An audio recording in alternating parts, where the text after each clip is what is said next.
আমরা বিশ্ববিদ্যালয়ে অনেক সময় শুনেছি, অনেক শিক্ষার্থীরা অভিযোগ করেছে যে তারা ভাইবা বোর্ডে নিকাব করার কারণে তাদেরকে বলা হয়েছে যে তুমি নিকাবটা খুলো, কারণ তোমাকে চিনি না। চিনবো কিভাবে?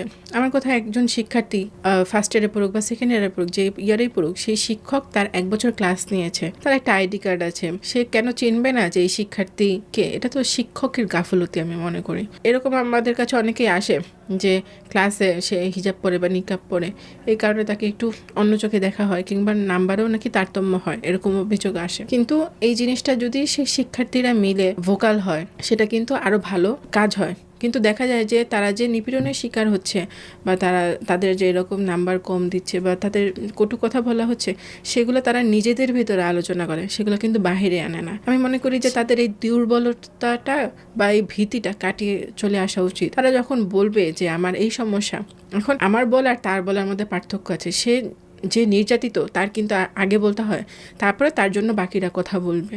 এখন তারা যখন বলে না, যেমন আমি ঢাকা বিশ্ববিদ্যালয়ের একটা ঘটনা বলি, যেখানে যে একটা মেয়েকে থুতু দেওয়া হয়েছিল, নিকাব পরে যাচ্ছিল, কার্জন হলের ঘটনাটা। তো সেই মেয়েটা কিন্তু সেখান থেকে চলে গেছে, প্রতিবাদ কিন্তু বাকিরা করলো। আমার কাছে মনে হয় যে প্রতিবাদটা তার করা উচিত। সে অন্তত বলুক যে মানে আমার সাথে কেন করা হলো এই জিনিসটা, বা সে শিক্ষকরা বলুক যে কেন আমার নিকাব খুলতে হবে। আপনি টিচার, যদি ফিমেল থাকে, আপনি আমাকে চেক করেন, সমস্যা তো নেই। এই জিনিসগুলো কেন বলে না?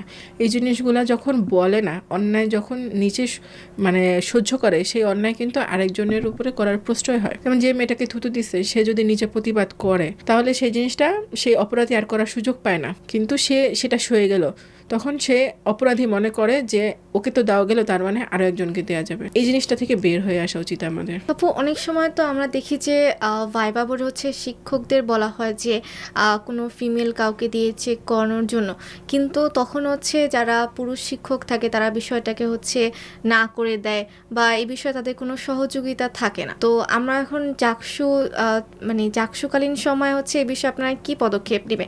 কোনো একজন শিক্ষক যদি হচ্ছে কোনো একজন নারী শিক্ষার্থীকে এই বিষয়ে হেনস্থা করে। বিশ্ববিদ্যালয়গুলোতে যে ভর্তি পরীক্ষা হয়, সেখানে খুবই গুরুত্বপূর্ণ একটা অংশ হচ্ছে যে শিক্ষার্থী সঠিক কিনা, কেউ অন্য কারো হয়ে প্রক্সি দিতে এসেছে কিনা। তো আমরা জাকসু থেকে আমরা বিশ্ববিদ্যালয় প্রশাসনকে জানিয়েছিলাম যে সেখানে যেন ফিমেলকে দিয়ে চেক করানো হয়, কোনোভাবে মেল টিচার জন্য সেখানে চেক করতে না যায় যে সেই মেয়েটা কে। তো আমাদের কাছে এখন পর্যন্ত ওইভাবে সরাসরি কোনো আসেনি। যেমন এগুলো আমরা নির্বাচনকালীন সময় শুনতাম, কিন্তু একজন জাকসু প্রতিনিধির কাছে এখন পর্যন্ত এই ধরনের ঘটনা আসেনি। যদি আসে, তাহলে আমরা সরাসরি সেখানে হস্তক্ষেপ করব।